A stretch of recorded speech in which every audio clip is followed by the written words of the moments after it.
இன்றைக்கி நம்ம பார்க்க போகிறது என்னென்னா நண்டு தொக்கு செய்வது எப்படின்னு. அதுக்கு நான் நண்டு க்ளீன் பண்ணி வச்சுருக்கேன். இப்போ கடாயில் கொஞ்சம் எண்ணெய் ஊற்றி அதில் கடுகு உளுந்தம்பருப்பு போட்டு கடுகு நல்லா பொரிஞ்சதும் அது கூட நம்ம வெங்காயம் சேர்த்துக்கலாம். சின்ன வெங்காயமாக இருந்தாலும் நீங்கள் சேர்த்துக்கோங்க. என்கிட்ட சின்ன வெங்காயம் இல்லைங்கிறதுனால நான் பெரிய வெங்காயம் சேர்த்திருக்கேன். இப்போ வெங்காயத்தை நல்லா பொன்னிறமாகிற வரைக்கும் வதக்கி விடுங்க. இந்த நண்டு சளி இருமலுக்கு நல்ல ஒரு பெனிஃபிட்டாக இருக்கும். குழந்தைங்கள்லேருந்து பெரியவங்க வரைக்கும் எல்லாத்துக்குமே நண்டு செஞ்சு கொடுத்தா சளி கொஞ்சம் சீக்கிரம் சரியாகும். இப்போ வெங்காயம் நல்லா பொன்னிறமாக வதங்கிடுச்சு. இந்த டைமில் நம்ம தக்காளி சேர்த்திக்கணும். தக்காளி சேர்த்தி வெங்காயம் தக்காளி ரெண்டையும் நல்லா கொஞ்சம் லைட்டாக சுருங்குற அளவுக்கு நல்லா வதக்கி விடுங்க.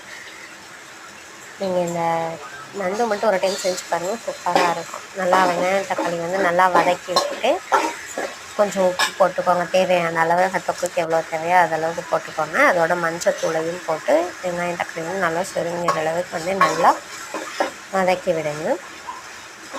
இப்போ நான் இஞ்சி பூண்டு பேஸ்ட் வீட்டிலேயே அரைச்சி வச்சுருக்கேன். இந்த வெங்காயம் தக்காளி சுருங்கினதும் அந்த இஞ்சி பூண்டு பேஸ்ட்டையும் சேர்த்து நல்லா பச்சை வாசனை போகிற வரைக்கும் நல்லா வதக்கி விட்டுக்கோங்க.